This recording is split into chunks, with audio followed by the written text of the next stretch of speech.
For those of you, some of you have background with Building God's Way. Some of you perhaps been to a seminar. Others of you that I met today that are completely new to the process.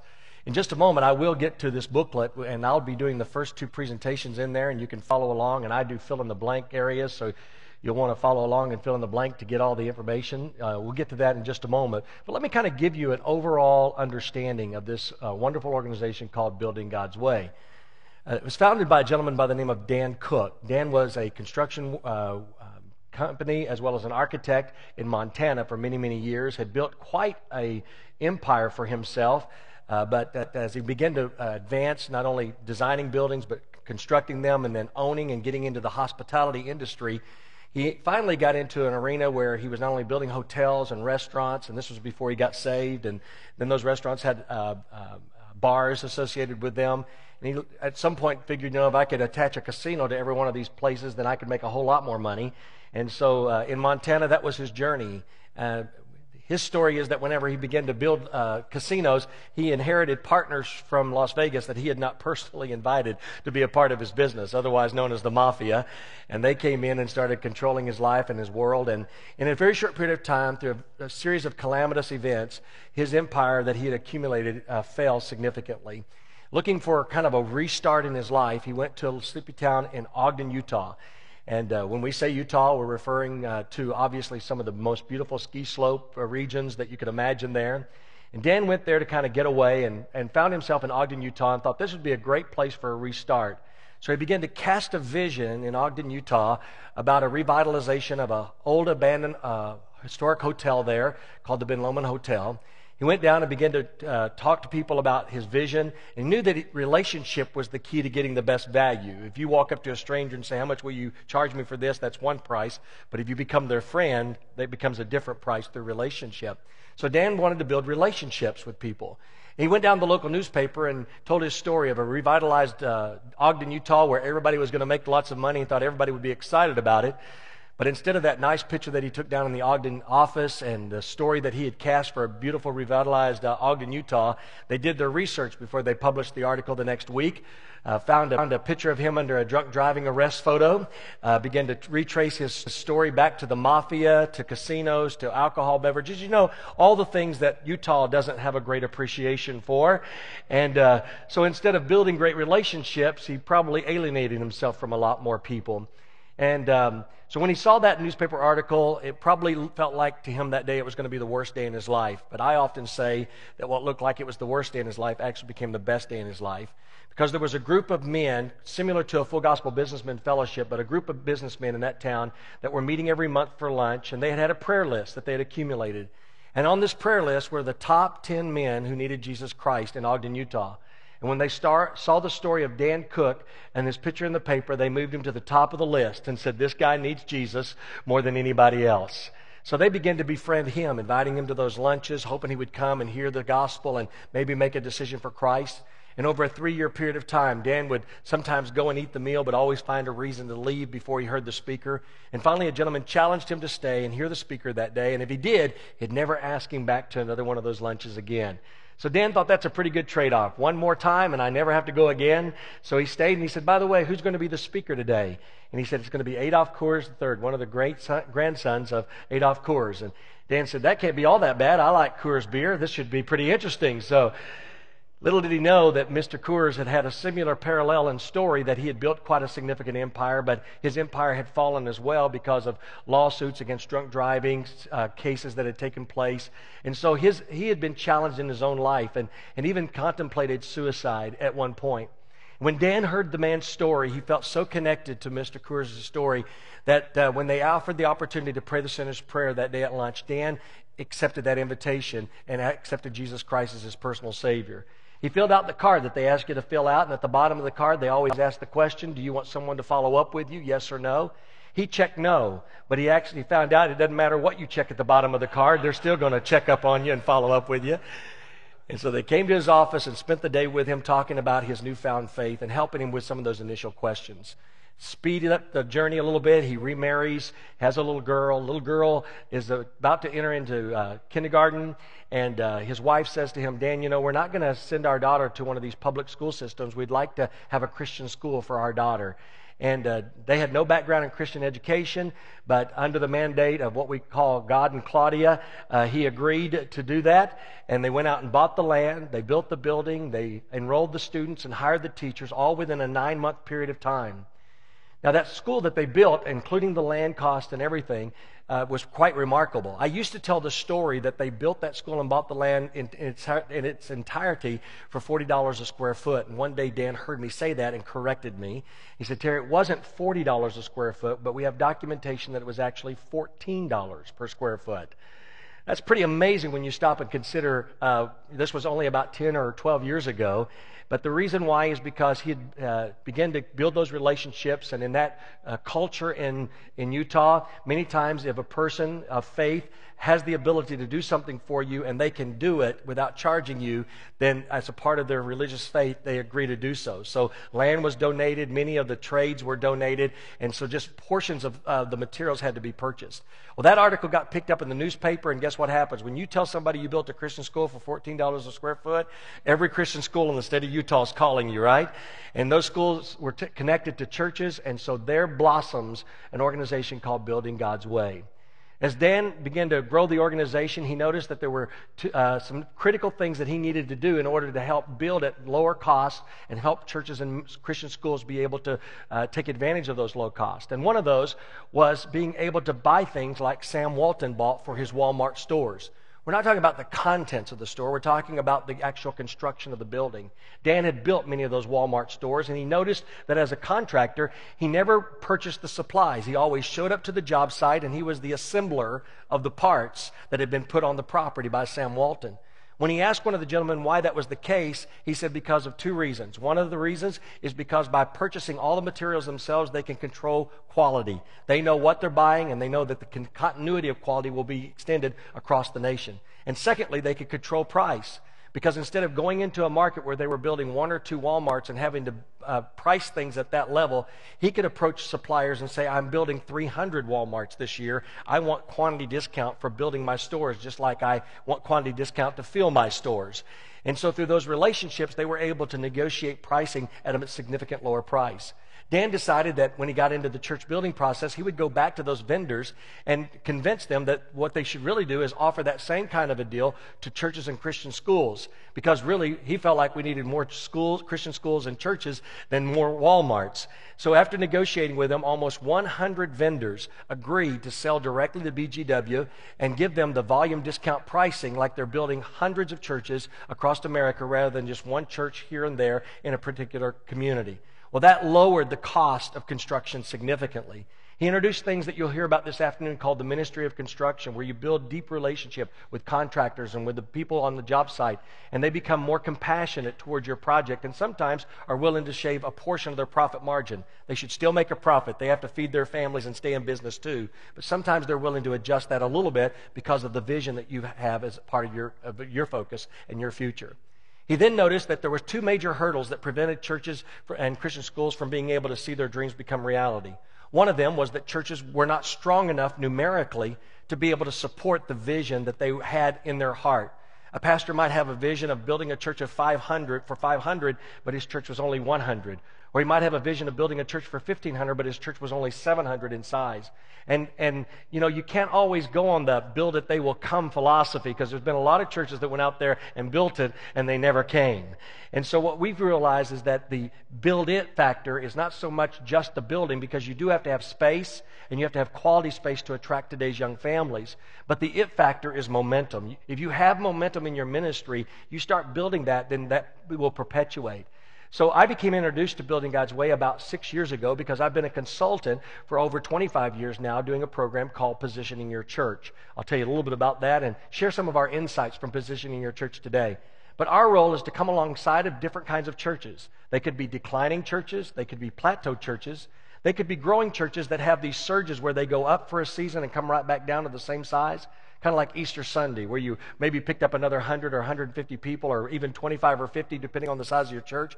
And then 6 weeks later, you're right back to the original size that you were before. And people are saying, how is it that we're not ever gaining after these great events? Well, positioning your church is designed to help churches build an infrastructure and a strategy and ministry that allows you to have perpetual growth without having to have those setbacks, or even to turn around a declining church or upstart a church that had been plateaued. We even work with new churches, because new churches, on average, about 85% of all new churches will fail within the first 5 years of their startup. And the reason why is because they don't have an adequate infrastructure for sustainability. Everybody's excited in the living room and the first few places they go, but then kind of wears old after a while, and they need a place to begin to move forward. And the shift kind of goes from mission to maintenance. And when you do that, sometimes people begin to become disheartened. So we talk about how to keep mission high and how to keep the focus strong. The other thing was money. Churches didn't have the money to be able to build those projects, or schools didn't have the dollars. And so they needed to find a way to fund the vision that they had. And alongside of helping these churches grow from whether it was a church of 35 to a church of 150, or our largest project in which we coached a church of 2,000 to become a church of 3,000, then wherever they were on the spectrum, they still needed the funding to be able to see that vision come to pass. So there were two options on that track. One was trying to raise as much cash as you possibly could on your own, which is considered a capital fundraising campaign. And so because I'd helped all these churches break barriers and outgrow their facilities, I'd become involved in helping them raise significant dollars. In fact, let me just say this, and you'll hear me say it again later on, but as the day goes, a lot of information passes, and we don't hang on to every tidbit as well as we hope you would. But our goal through Forward in Faith is that any new project that you build today can be debt-free in 7 years or less through our strategy. That's our goal. Even if you retool or repurpose, even if you're in debt today, we can help eliminate existing debt, repurpose and retool your facility, or help you build a new facility and be debt-free in 7 years using the Forward in Faith process. Some churches wanted to borrow money, and they couldn't get it through the denomination or through traditional banking sources. And so Building God's Way also incorporated another division called BGW Financial, where they go out and find private investors and institutions that are favorable towards churches. So you may have been told no several times, but they have people who say yes, and they have created it in a very marketable and a very competitive rates. So now the solution was solved. You could come to BGW, and in one place you could have architectural services. You could have a builder partner like Strickland Construction working with you locally right here in your market. You could have somebody who could help you create a ministry infrastructure that would allow your church to grow and break barriers and keep on growing. You could find a way to access the dollars to be able to build your building and be debt-free in as little as 7 years or less. And you'd also have interim financing if you wanted to choose the financial options. So BGW Supply, all the contents, reducing those costs. You can see how this is a great organization. Now, the thing I like to tell people is that I, as a pastor, can tell you that as I work with churches, if they use all the services that BGW has to offer, then you actually get the greatest bang for your buck. You actually get the greatest benefit, because in traditional settings, you might have an architect over here, you might have a builder over here, you might have a church growth consultant over here, and you might have a fundraiser over here and a financing institution somewhere else. And in a traditional model, none of those people are typically talking to each other. They don't know what each other are doing. In the BGW network, we're actually having conversations with each other. And they say, we need to raise an extra $100,000, or we need to get this percentage down on the loan, or we need to do this. And so we're helping work together as a team to help you achieve your objectives. And that's why the BGW process is such an effective way and approach. Now, while I do believe that you get the best bang for your buck when you use all of them, let me also say to you, it is also a menu of choices, which means you could choose the pieces out of that process that you want. You may already have a relationship with certain people in certain areas, and you say, we'd rather stay with who we have here, but can we use some of these other pieces? And the answer to that question is yes, you can. So we'll talk about some of those today. Also today, you see the lighting gear that we have here, the line array column speakers on the side. You'll see me working off of an iPad here today in our presentation, a high-definition screen and projector behind me. This is all a part of BGW technology. Back there in the back, you see the little setup area. They have digital boards over there. They have all the things that, not all the things, but some of the things that they do in BGW technology. As many of us know, when you start putting technology into a facility, it can really cost you a lot of money.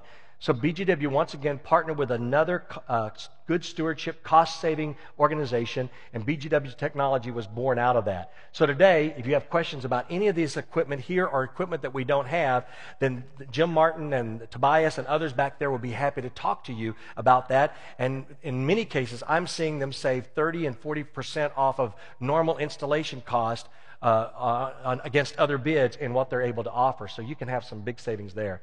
I mentioned that we're live streaming today, and we actually have a partnership with a program called Boxcasting. Now, unfortunately, our representative themselves are not here, but we do have their brochures.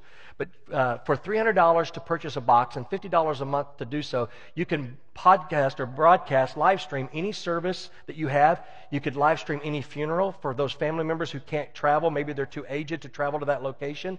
Weddings, if people can't get to the wedding, maybe they're overseas or maybe they're not able to come, you could live stream that wedding and people could be able to see that wedding there. So anything that you're doing, you could live stream it for as little as $50 per month to do so. And by doing that, you can actually offer this as a fee for people who do weddings at your services or funerals, and you can actually have a way of recouping your costs and actually having no cost at all in boxcasting every year. I mean, not too many people can afford a television program. I have television program, but I also have live streaming because I love live streaming because it's relatively zero in cost. If you have the technology and you have an internet connection, you can live stream, and then you can archive those, and people can go back on your website and watch them later on. I've said so much already. You're sitting here saying, this company is big, it's got so many different facets to it, and the answer to that is correct. We don't expect you to understand it all in the first 10 minutes of this presentation today, but as we go through the day, you're going to hear bits and pieces of this. And during our breaks, we hope you'll ask questions. We hope you'll visit with Strickland Construction. We hope you'll talk to Jim and Tobias back there in technology. Talk to me about the questions you have for me.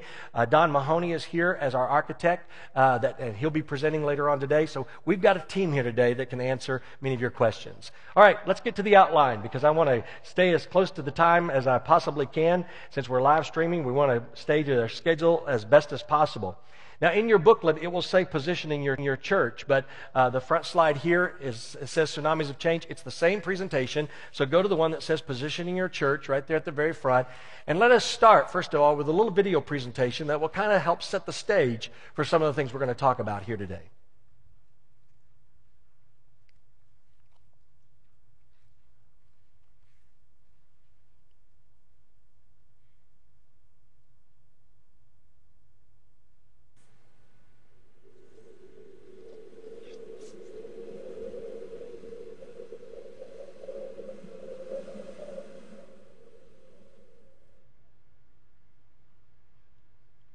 The world is changing. Churches in America are facing demographic, cultural, and economic change like we've never seen before. And they are important questions every ministry must address. Demographically, churches are facing the largest generational shift in history. Millennials, those ages 18 to 29, also known as mosaics, represent one of the largest generations ever. They're energetic, well-educated, concerned, and self-confident members of a global community. But 59% of this group drop out of church after attending regularly in their younger years. And unlike previous generations, they're not coming back. They're wondering if church really matters. Don't misunderstand. Many of them believe in Jesus and would call themselves Christian, but they're not so sure about church. Why? Church doesn't seem relevant in their lives. They're looking for answers to life's questions elsewhere. So how can we reach this generation and bring them back to church? We're also seeing a widening gender gap that exists at church. The average congregation draws an adult crowd that's 61% female and 39% male. More than 90% of American men believe in God, and 5 out of 6 call themselves Christian, but only 1 out of 6 attend church on a given Sunday. But enthusiastic male worshipers are essential to congregational growth, health, unity, as well as increased giving and retention of young men and women. So how can we draw men back to church and engage them more effectively? Less than 8% of all churches in America are considered ethnically and racially diverse, But millennials are a diverse generation, and their expectations for the church they attend are much different. How can we cultivate more diversity in our congregations and reach out to new groups? The cultural change taking place in our country is profound. Views about morality, the Bible, and the role of the church in the community are different than in previous generations. As a result, many communities today see churches as a liability rather than an asset. Churches don't pay taxes, they occupy valuable land, and create significant infrastructure costs. How can we become more culturally relevant and have a greater impact in our communities? Economically, churches are facing challenges like never before. Since the financial collapse in 2008, most churches have experienced a decline of up to 15% or more in giving. For most of them, there's also been a steady drop in the number of giving households. And it's not just the recession that's to be blamed for this decline. Until recently, baby boomers have been the major donors to nonprofits, but they're retiring at a rate of about 10,000 a day. Their giving is predicted to decline by nearly 70% over the next 12 to 15 years, leaving a huge funding gap that the next generation isn't likely to fill. The changing economic and political climate also threatens to impact charitable giving and the tax benefits enjoyed by nonprofits.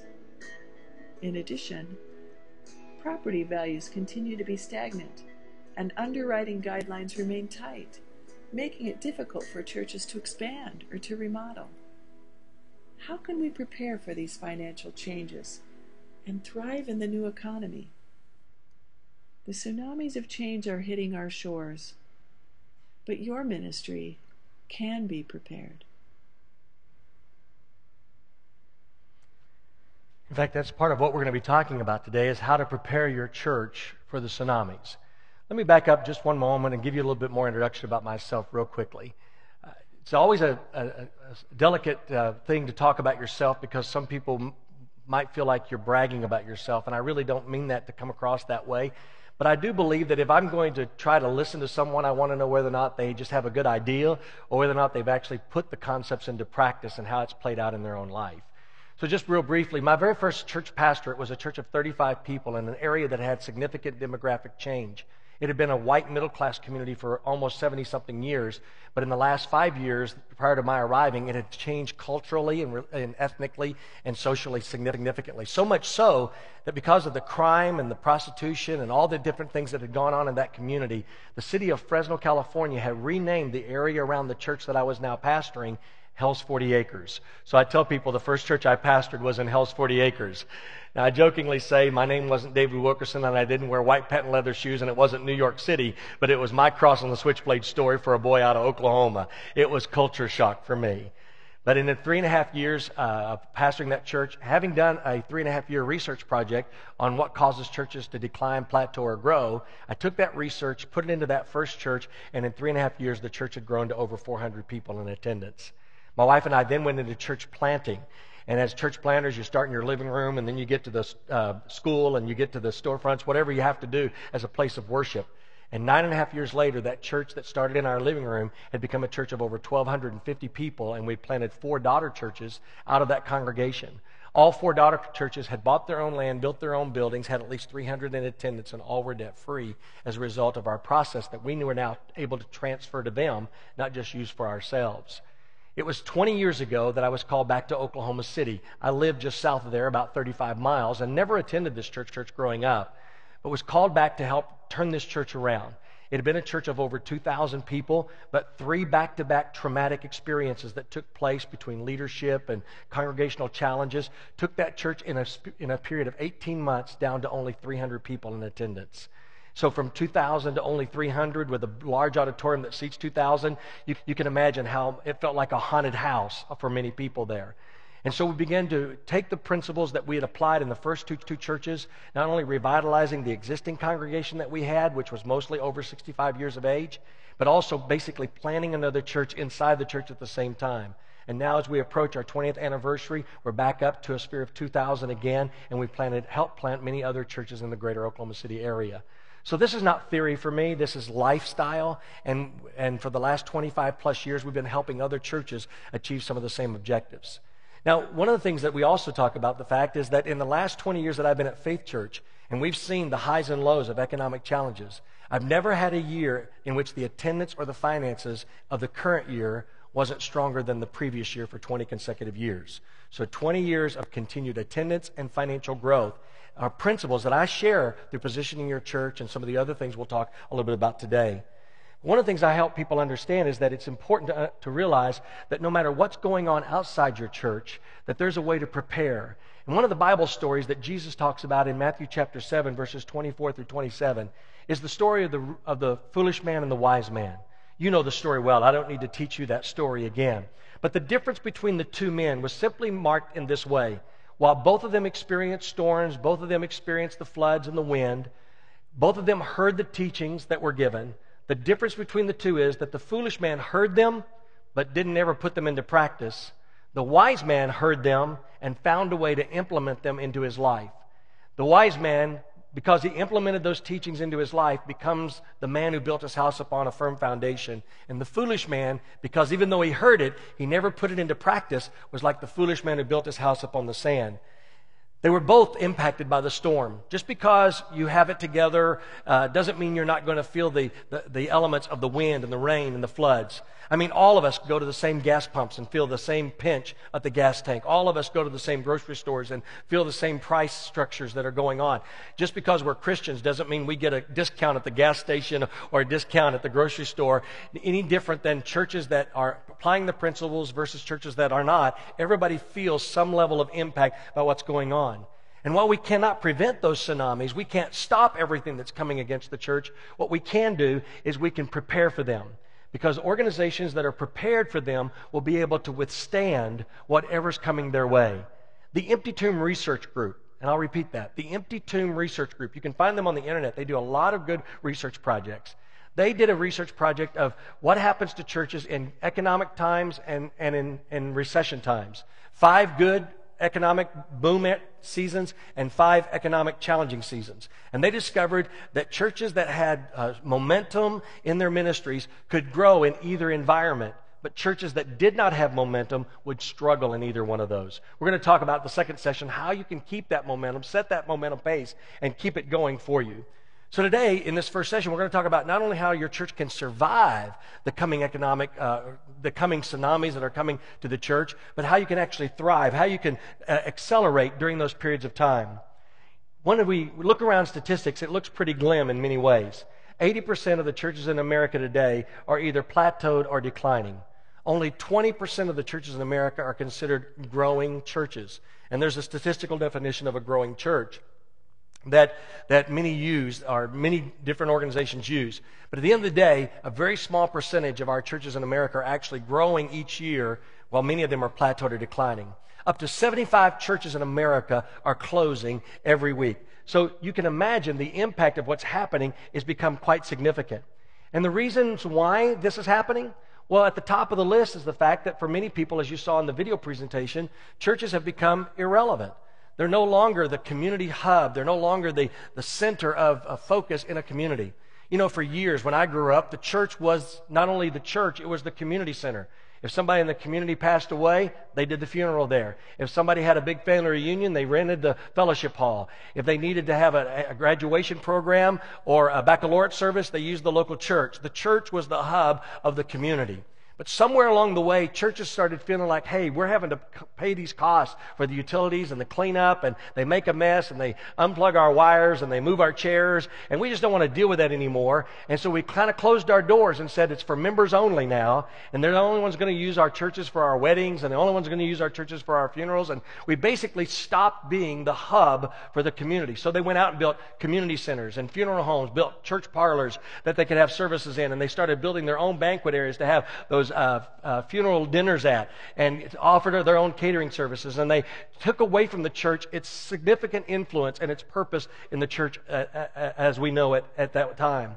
And so what's happened is the church is kind of seen as not having relevance anymore, especially to the 80+ million millennials as they're looking at the church and they see it a little stoic and maybe even outdated, and they're wondering, why should I even go?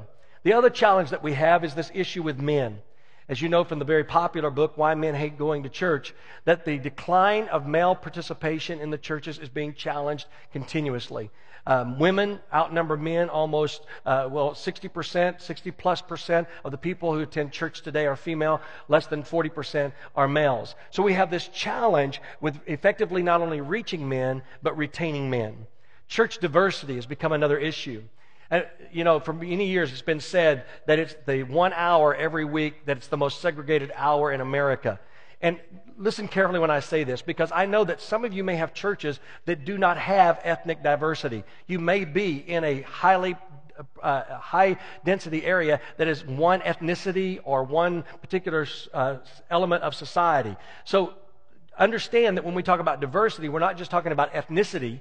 We're not just talking about maybe educational diversity or economic diversity. We may be talking about age diversity. We may be talking about, is your church predominantly a 65-plus crowd or 40-plus crowd? Are you effectively reaching the young families or the millennials or the college students? So when you think diversity, don't just think color or money or education. Think all diversity when we talk about that. 90% of the churches in America lack that because there was a teaching that came out of the church growth movement called the homogeneous group, meaning that you're more likely to attract people like yourself. And so we basically built the homogeneous model where 90% or more of the people in our churches were like whoever the pastor was in leadership. Well, that's now being challenged because millennials go to school where there's all kinds of diversity, not only in ethnicity and socially and economically, but in demographics. There are 60-year-olds returning to college and getting their degrees, along with the 18, 19, and 21-year-olds that are going to universities at the same time. So they're used to a much more mosaic environment, and when they come to church and only see one segment of society, they're a little confused by that. So they're looking for a broader representation because that's where they went to school, that's where they work, that's where they play, that's where they go to Starbucks. They're looking for the church to reflect better what they're involved in everyday life. So how can the churches find a way to become more relevant? How can we do a better job of reaching men for the kingdom? How can we do a better job of attracting those millennials and mosaics that seem to be so elusive to the church right now? And how can we create the diversity that we need in our churches? Well, you can't answer all of those with, great depth. If I was going to teach all of those in depthly, it would take me at least an hour on each point. We don't have that much time. But let me give you some quick factors that we can consider. Because I do believe, by my own experience, that we can grow through different kind of cultural and demographic shifts. The church in Oklahoma City that I've just told you about, and the one that I pastor, when I came to this church after its trauma, historically the church had been an upper white middle class congregation. Upper white middle class. It sits on the intersection of Interstate 40 and Interstate 44, very crossroads locations in Oklahoma City. And so the edges of the suburbs were coming to this church. It was a regional church. People drove to it. There was not a neighborhood it was connected to. Across the street from us is the UPS Center, and across the freeway from us is every furniture store you can imagine in town. And so sometimes we put up a sign that says they do furniture and we do families, just so we can get our message out there. But there's all kinds of a business center around us, so we didn't have a neighborhood to draw from. But whenever I was asked to come to this church, the first thing I did as a consultant is I wanted to see what was the future of this church. What does the demographic future look like? And when I came back to that church and said to them, if I'm going to be elected as your pastor, there's a decision that has to be made. If you want to remain as an upper white middle class church, and I'm not saying you can't and shouldn't, I'm just saying if you do want to do that, we need to sell this property and relocate further out because the shift is happening and this area is going to become very highly ethnically and socially changing in the next few years. So if you want to stay upper white middle class, we need to go find a piece of property in an upper white middle class community and build our church there. But if you believe that God has strategically located you here for this purpose, then we need to adapt ministry to be able to minister to the people that are around us right here. Demographic studies that I pulled showed that it was going to be highly diverse within 5 years. So today, 20 years after arriving, we have over 50 different nationalities that worship at Faith Church every Sunday morning.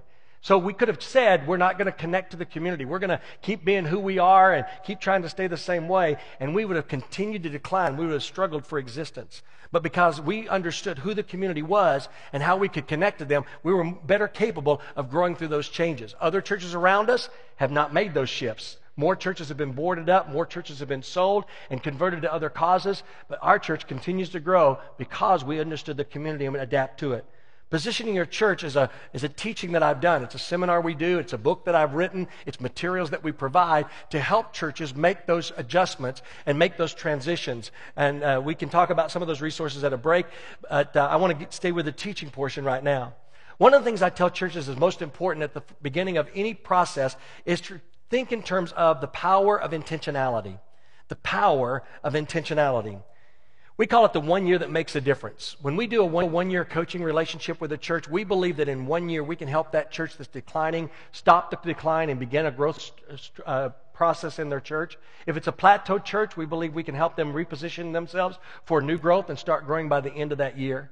And if churches that are growing, but they keep hitting that invisible ceiling, like you were a church of 100, had 50 more people at Easter, so you're 150, but in 6 weeks you're back to 100 again, we want to show you how to change your structure so that you can go through each of those barriers and continue to climb.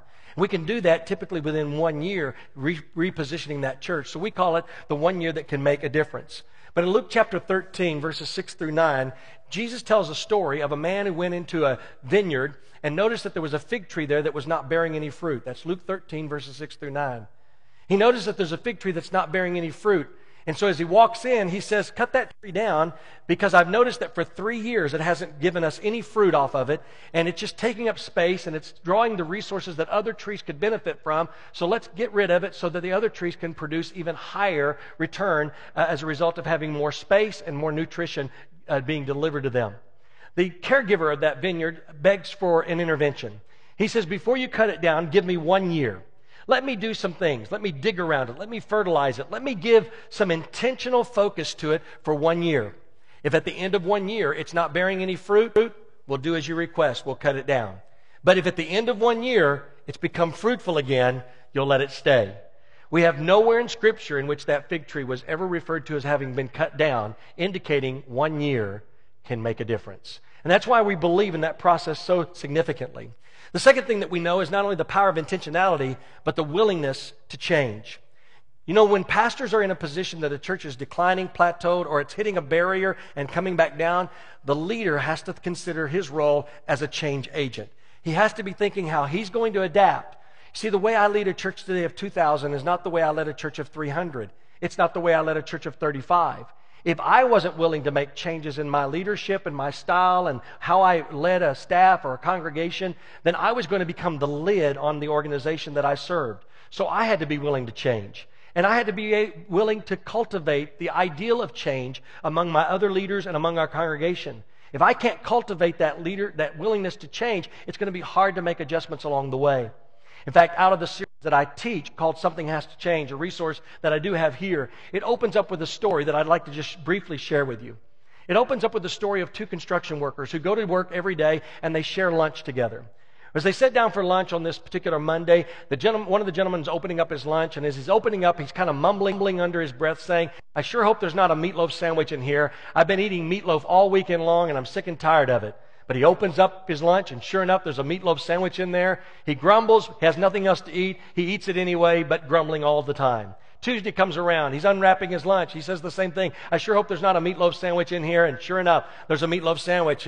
He grumbles, but he eats it anyway. It happens again Wednesday. Happens again Thursday. On Friday, he's unwrapping his lunch, and he's saying the same thing. I sure hope there is not another meatloaf sandwich in this bag. I'm sick and tired of meatloaf sandwiches all week long. His buddy gets tired of hearing him complain. So he says, look, man, if you're tired of meatloaf sandwiches, why don't you just ask your wife to fix you something different? He said, wife, I'm not married. I pack my own lunch every day. There's the problem. If we don't like what we're getting, we're going to have to change what we're packing. Because we're the ones that are setting it up, and then we wonder why things aren't changing. Because we have to change the structure. I say so many times in a simple illustration, I'm going to be 53 years old in just a few days. If you took my 53-year-old body and you put it on a skeleton of an 8-year-old boy, what would happen to the 8-year-old boy's skeleton? It would crack. It would fracture because it's not strong enough to handle a 53-year-old human-developed body. So that's what happens to churches. They have these big days, and they attract 100 or 200 people, and then they wonder why they can't keep them, because they have never changed their infrastructure. They're doing ministry the same way before the 200 people came as they were after the 200 people came, and then they wonder why they go right back down to the previous size, because they're fracturing off what they can't handle. The load is too great for what the ministry they designed for. Now, most people don't like hearing this, but the ministry infrastructure that you have designed right now is giving you exactly what it's designed for.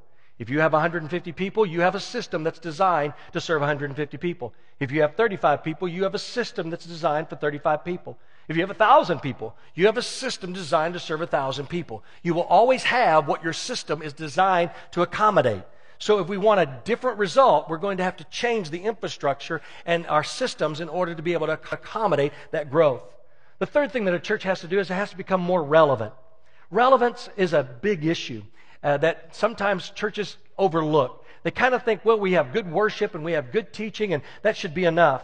But the reality is that the church still has not attained true relevance in the community. I show you this picture on the screen, and I ask the question, is this what your icebox looks like? And I just bring that issue to point because I had the privilege of knowing my great-grandmother. When I would visit my great-grandmother as a young boy, I remember going into her house, and she had an original ice box. She didn't have a refrigerator. She had an original ice box. The ice truck would come once a week and bring a big old block of ice and slide it into the aluminum-lined side of that wood cabinetry, and it would kind of chill the contents next to it. And when she wanted a glass of tea, she'd take an ice pick out and she would chisel away at it, and shards of ice would fly everywhere, and she'd try to get a few chunks that were big enough, or small enough, I should say, to fit in the glass. And if one was a little bit oversized, she just kind of let it sit on the rim of the glass and poured that hot tea over it until it melted inside that glass. And my great-grandmother was perfectly content. Even though we could have gotten her a new refrigerator, she liked the way things were, and she refused to advance into technology and to a more modern refrigerator. When I went to visit my grandmother, it was a different story. She hated that icebox. She hated having to get the ice pick and do all that stuff.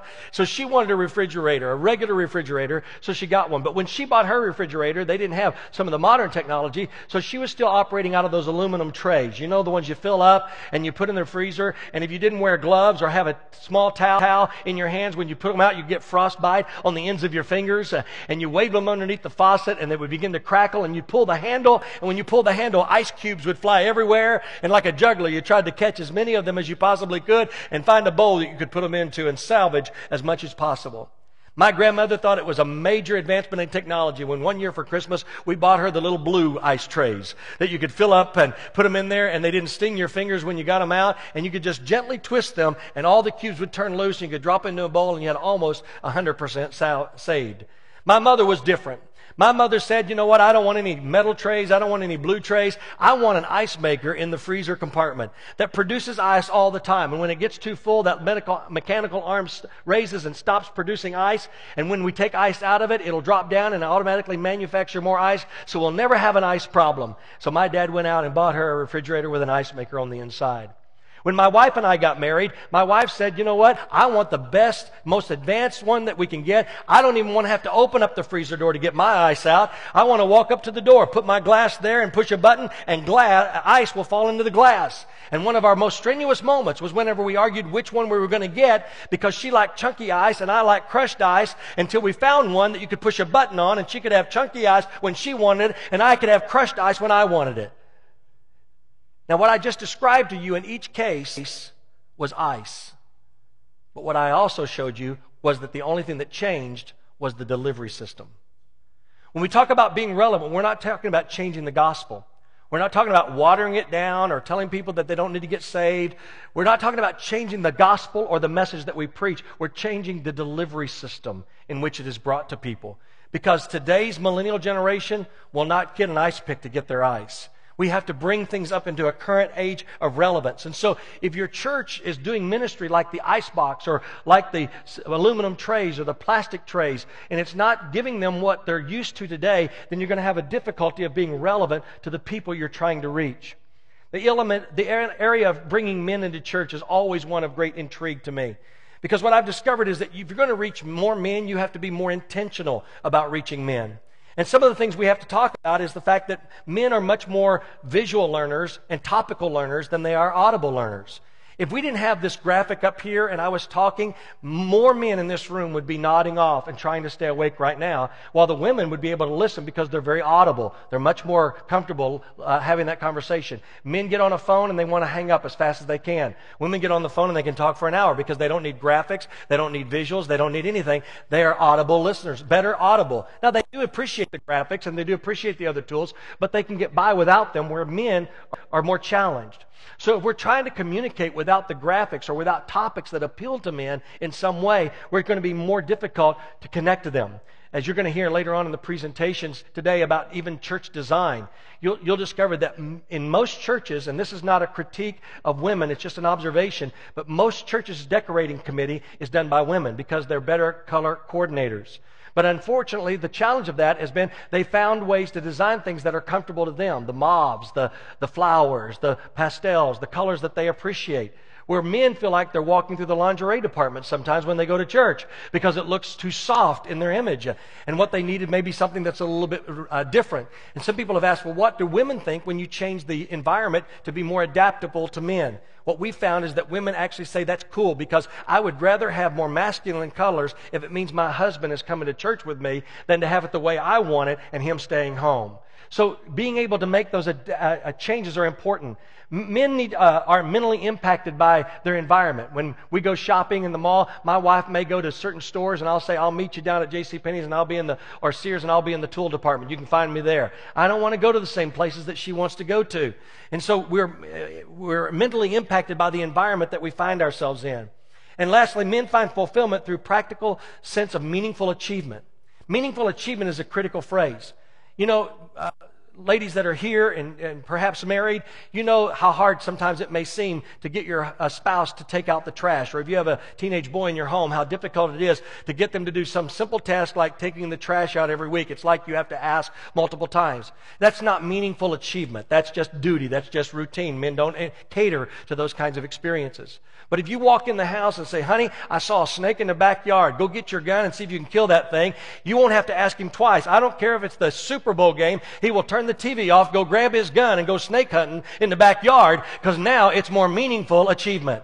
So the churches are asking men to come in and do things that are menial and lack significance in many ways, and they're not challenging to them. Do you know that the greatest level of participation of men occur when churches are in remodeling, retooling, or building and construction projects? Why? Because it's meaningful achievement. They get to sling a hammer, they get to knock a hole in a wall, they get to do something physical, and they enjoy that process. It doesn't always have to be physical, but it does have to be meaningful and significant. When we talk about diversity, I think one of the things we have to think about also is that if you're trying to be cross-cultural or multi-ethnic, or you're trying to reach different generations, you have to, what I call, seed your congregation with the kinds of people that you want to reach. It's very important that you listen carefully to me, and please don't be offended by what I'm trying to suggest to you here today. But I do believe that for the church that's, let's say, under 300, that the number one evangelist in that church is probably going to be the pastor. He has the single greatest influence of bringing new people into the church. Now, at some point, there's a tipping point that takes place, and the pastor and the staff are no longer the key bringers. They still are bringers, but they're not the strategic bringers, but the entire congregation gets involved in that process. But for the first few stages, the pastor is. When I started my church planting experience, and the first group of people that were meeting in my living room were either white or Hispanic. Those were the two nucleuses of close friends that I had in that church planting endeavor. But the first place that we had to rent was in an African American community. And I realized that if I start a church in an African American community and people start visiting from that community and we don't have any African Americans in our church, they're going to walk in and say, there's no African Americans here. This is not a church for us. And they'll go down the street where there are African Americans, if you will. You can change this to Korean. You can change this to Latino. You can change it to any ethnicity if you want to. And I'll talk about age demographic as well in just a moment. So I decided I would go to a friend of mine that I'd known for many years and ask him if he would be willing to come to church for at least 6 months. I'd pay his gas and buy his lunch every Sunday just to be a warm body, an African-American warm body in my church. So when somebody walked in, they'd say, there's another African-American attending service here today. This might be a church for us.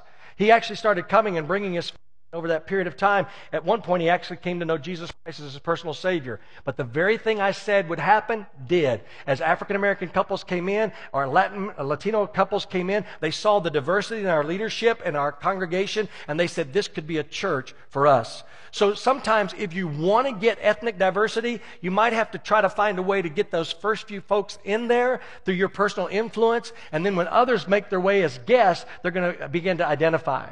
When I was at church in Oklahoma City, we're predominantly over 65 years of age, the gap that I had was young families. We didn't have young people, we didn't have young families in the church. I mean, I was the youngest, perhaps basically the youngest family there at 33 years of age. And so we needed to attract young families. So I went out and found some young couples and asked them to come and be a part of the church. So when other young couples came into the church, they'd say, there's another young couple, we need to get to know them and connect to them. So whatever you don't have that you want, you have to find a way to seed inside your congregation, and ultimately you have to get that into your leadership.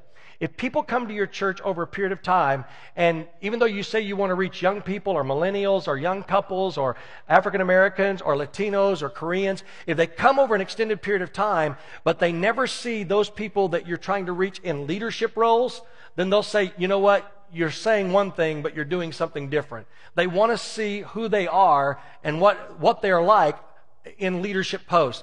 I intentionally staff with diversity. I have African American associate pastor, I have Latino staff members, I have Puerto Ricans, I have Filipinos. I intentionally staff with diversity so when people come in, they see diversity in leadership and they feel more comfortable in making that connection.